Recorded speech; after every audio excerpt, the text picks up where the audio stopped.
بسم الله الرحمن الرحيم والحمد لله رب العالمين والصلاة والسلام على أشرف الأنبياء وسيد المرسلين وخاتم النبيين الحبيب المصطفى محمد وعلى أهل بيته الطيبين الطاهرين وصحابته الكرام المنتجبين. In the name of God, the compassionate, the merciful, may all the praise be to God, the Lord of the universe, and may all the peace and the blessings be upon Prophet Muhammad and upon his purified progeny and the believers of his companions. Dear brothers and sisters, may the peace and the blessings of God be upon all of you. Assalamu alaikum wa rahmatullahi wa barakatuh. We continue with our Qur'an study. Today is the 16th of Ramadan. May this month be a blessed month for all of you, and may God accept and answer your prayers and reward you for your devotion. We are at verse number 60. I read the Arabic, Muhammad Rida will read the English. أعوذ بالله من الشيطان الرجيم. ذلك ومن عاقب بمثل ما عوقب به ثم بغي عليه لينصرنه الله إن الله لعفو غفور. بسم الله الرحمن الرحيم. Thus it is, whoever responds to aggression in the same level that he received it and then is wronged again, certainly God will help him. Surely God is all forgiving, all forbearing. The Quran permits for people who have been subject of unjust aggression to seek justice, to ask for punishment for the perpetrator. And the Quran gives it an outline here, says the level of the punishment for perpetrator should not be more than his or her or their aggression. There is a story behind why the Quran permitted this, and then I will talk about the language later. In the second war against Muslims, which is called the War of Uhud, named after the mountain of Uhud because the battlefield took place there. We've talked about this in the previous sessions, right? Pagans came all the way to Medina to attack Muslims. In that battle, Muslims sustained a very bad loss. They lost 50 of their members, including the beloved uncle of the Prophet, Hamza, peace be upon him, Sayyid al-Shuhada Hamza. The Prophet and everybody grieved. That was very difficult on Muslims and Muslim community. Remember, they are it's only been 3-4 years that the Muslim community has been established in Medina, and now they have sustained such a loss. It's a big loss for them. And what was worse is that Hamza was killed by a slave, the slave of Hind, the wife of Abu Sufyan, one of the strongest enemies of Muslims at that time, and the mother of Muawiyah. This slave, on the command of Hind, his master, after he killed Hamza, he actually mutilated his body in a very brutal way. When the Prophet saw the body of Hamza, he was extremely sad, very sad. He praised Hamza for his sacrifices, for his manners, for his akhlaq. He said, your habit was to do good to everyone. فَعُولًا لِلْخَيْرِ. You always used to do good to everyone. And then out of his pain, he said, I will kill 70 people for the killing of Hamza. He took it on himself he pledged to kill 70 people of the enemies, of the pagans, because they have killed Hamza in this way. Immediately, a verse came from heaven, from God. This is, in fact, verse 16, verse 126 in chapter 16, An-Nahl. It says, وَإِنْ عَاقَبْتُمْ فَعَاقِبُوا بِمِثْلِ مَا عُوقِبْتُمْ بِهِ وَلَئِنْ صَبَرْتُمْ لَهُوَ خَيْرٌ لِلصَّابِرِينَ. If you punish, then you have to punish in the same level, in the same manner of the way you were attacked and the way you suffered an aggression, not more, not more at all. But the verse continues, if you show patience, if you adopt patience, of course it is better for those who are patient. So there is a permission for you to seek justice toward the perpetrators, but you are allowed a same level, not more. If somebody killed one person, you kill that perpetrator, no others.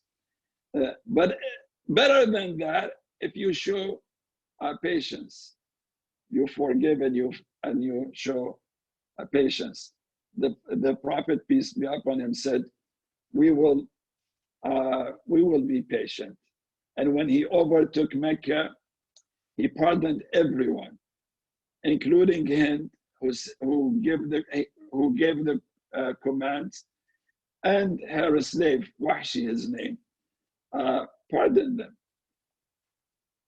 This is the great manners of the Prophet, and these are the great manners that we learn from the Qur'an. So the Qur'an gives permission for those who are subject of injustice to go and ask, they have the right to ask for a punishment for a perpetrator. This verse now, it says, those who seek justice and punish those who aggress against them. It is allowed in the Quran in the same manner, no more. And then the perpetrator would attack again. The perpetrator would attack again on the victim.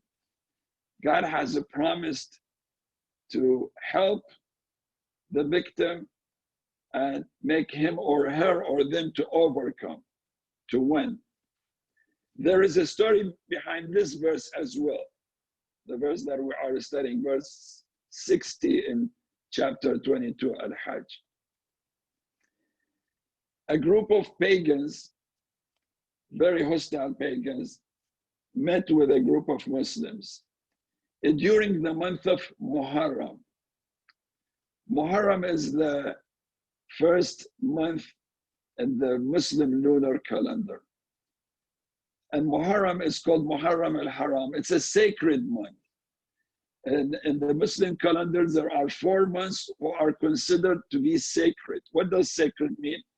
Means there is no fighting, there is no violence, no killing. There has to be no military operations, except for self-defense. Yes, except for self-defense. Nothing.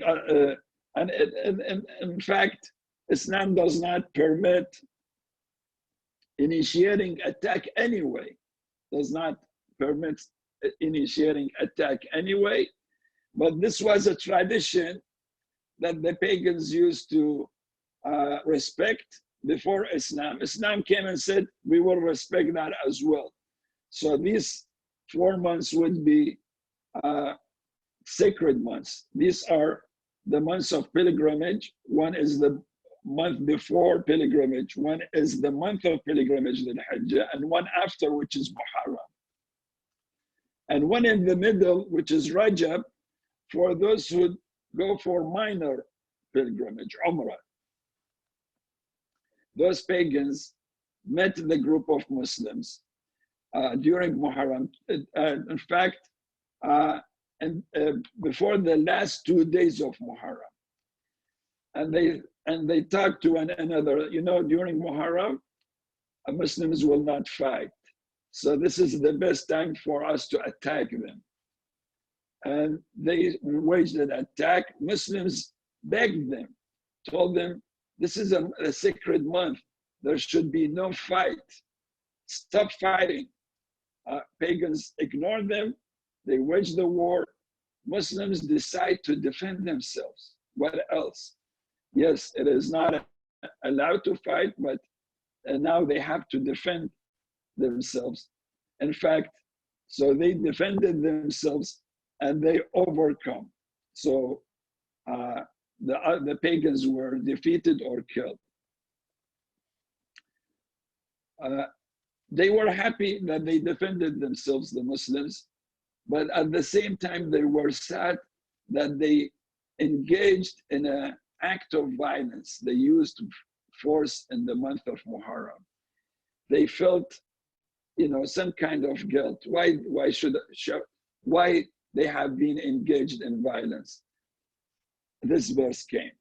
This verse came that, you know, you defended yourself, and God gave you help for you to overcome, because you did not initiate the attack, you defended yourself. So this is basically the story about this verse. Now you may ask, now, what should we do now these days? You know, imagine, just let's take an imaginary case. Somebody in the streets shoot at a hand of somebody else.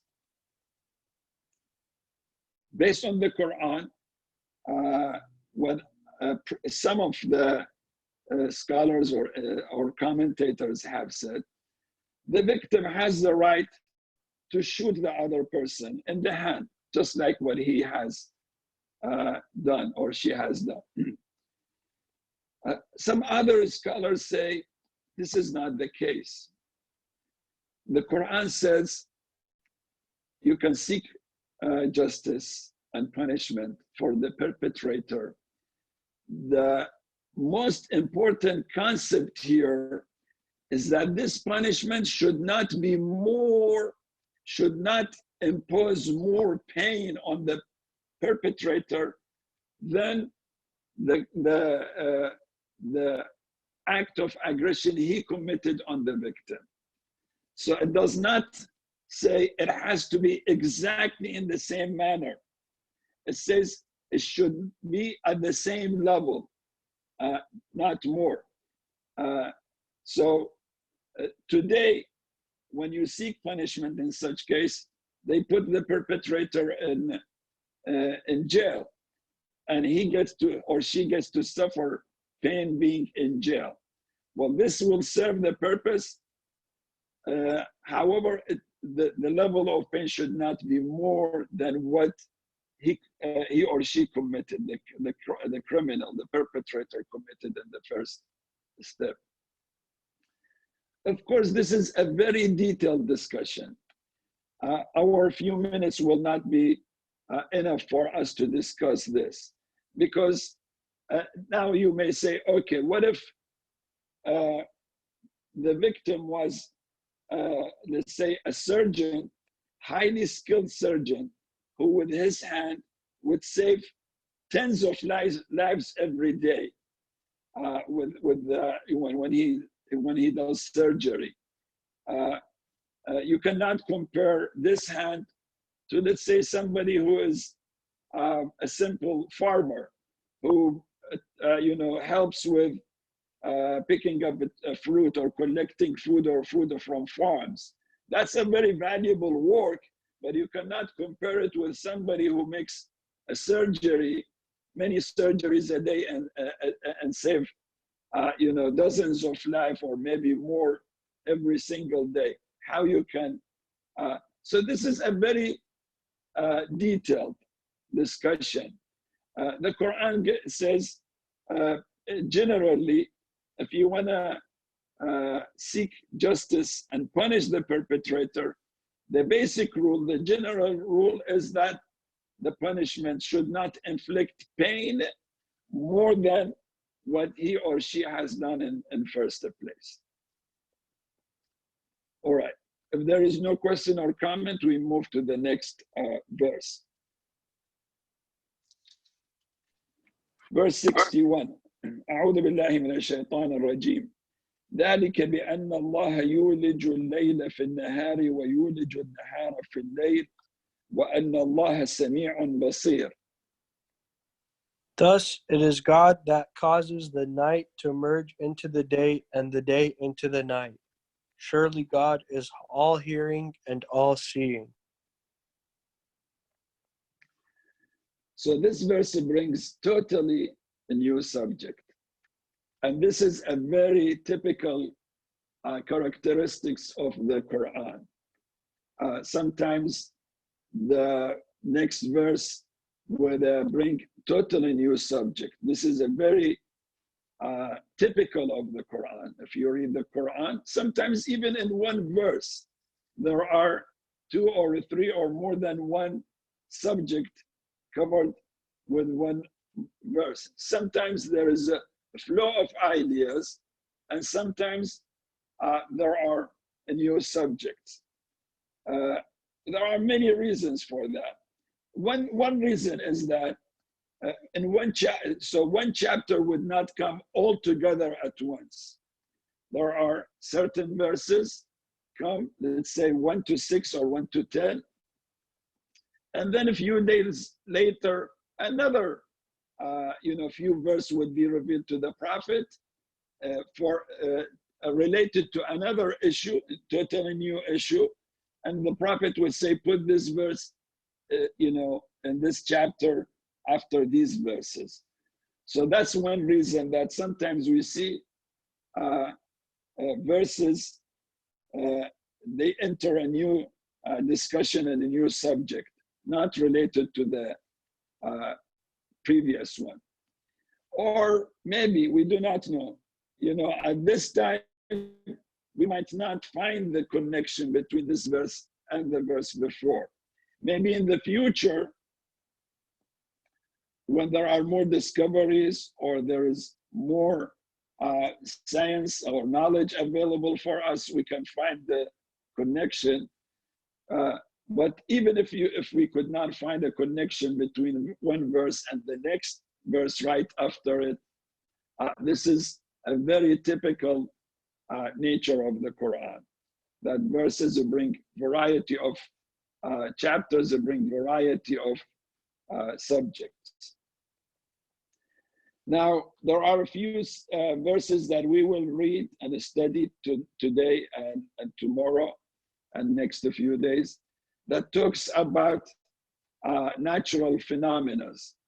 And this is one of the features of Meccan verses, verses that were revealed in Mecca, to draw the attention of the pagans at that time and humans throughout generations to what we see every single day without paying attention to. Because this is given, this is something we live every day and we don't give enough thought about it. But the Quran is saying, hey, pause for a little and think about this natural phenomena. Give it a thought. And then think, who has made this? Who is capable of doing this? And this verse is talking about the natural movement between the day and the night. So let's talk about, word by word. First, it starts with the night that merges with the day. Why it started with the night? Very natural, because the universe, in fact, is dark. The universe is dark, originally is dark. If you look at the universe, it's dark. During the day, there is light because we are exposed to the sunshine. So look at the universe during the night. This is the real reflection of the universe. It's totally dark. There are stars floating in the universe or orbiting in the universe, giving lights and energy around them. But the universe itself is in total darkness. So it started with the night. And then it described the movement toward the day by saying merging gradually. Ulage reflects a very slow movement. When there is an interaction, this word is used, entering. The night enters into day, change into day, into a very slow movement. Imagine, brothers and sisters, if this merger was immediate. We have nights, the total darkness of the night, and then in 1 second, you see the sunshine, a bright sunshine on top of your head. What kind of problems and damage that would cause? A huge damage and a lot of problems this would cause. Or the opposite. There is a sunshine, a total sunshine, and in a second, there is total darkness. What kind of problems this would create?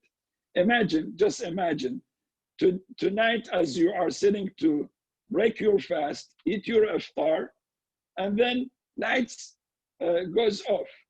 And then you are in total darkness. You cannot eat, you cannot see your food. Maybe you cannot even move until you use the flashlight. So you can see with a candle or with a flashlight. Same with the universe. If this happens on same with the earth. If this happens, there would be a lot of mental and physical problems for the eyes, for the skin, for everything. This gradual movement, brothers and sisters, prepare humans and animals and even the trees into going gradually into the mood of, for the night, or into the mood of the day, preparing them physically, their body and their mind to be prepared for the next stage. This is out of kindness of God, out of His wisdom, and out of His ability and miracles. This happens. It says, يولج الليل في النهار ويولج النهار في الليل وأن الله سميع عليم. The Quran draws our attention to this phenomena. You see this every single day. Have you thought about it? Have you given it a thought? And who would do this except God? It's not only a miracle, but there is a kindness in this miracle. God makes it this with a very, very minimum of harm or no harm at all. Yes, sometimes you see during the night or during the sunset until your eyes get to be adjusted to the night mode, you might feel some difficulties in sight. But this is the minimum thing. It could be worse if this would happen very fast. All right.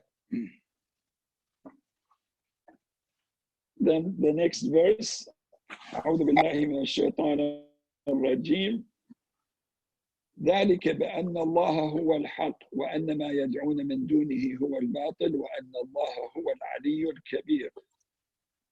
Thus it is, God is surely the truth, and what you invoke beside Him is falsehood. God is the Most High and Most Great. The Quran says these phenomena that you might see every day, but you don't pay attention to. You don't pay attention to its greatness, its kindness, how sophisticated it is. All of those come from God, the truth. Who else? God, who is the supreme power in this universe, who made all of this. No one and nothing can really make this except God. If people are worshiping or claiming some of these powers to other deity, but those are false. It is only God who is able to do all these beautiful and miraculous things in this universe. ذَلِكَ بِأَنَّ اللَّهَ هُوَ الْحَقِّ. God is the truth. He is the one who initiated, who created, and who is managing this universe. And whoever they claim to be other than God, that's false. This cannot be God. وَأَنَّ اللَّهَ هُوَ الْعَلِيُّ الْكَبِيرُ. God is the most high. God is the highest authority. There could be some authority in this world, but these authorities are because of the laws and the rules that God has brought to this life. So some people get to have certain authorities at home, at their work, at their community, or in their nation. Whatever authority they have, could be political, could be religious, whatever. But the highest authority belongs to God, and He is the greatest. Al-Kabir, He is the greatest. There could be some people who think they are great, or things in this universe that are great, but God is the greatest. We stop here for the discussion for tonight. Inshallah, we'll continue tomorrow. If you have any question or comment, please raise it now. Thank you very much.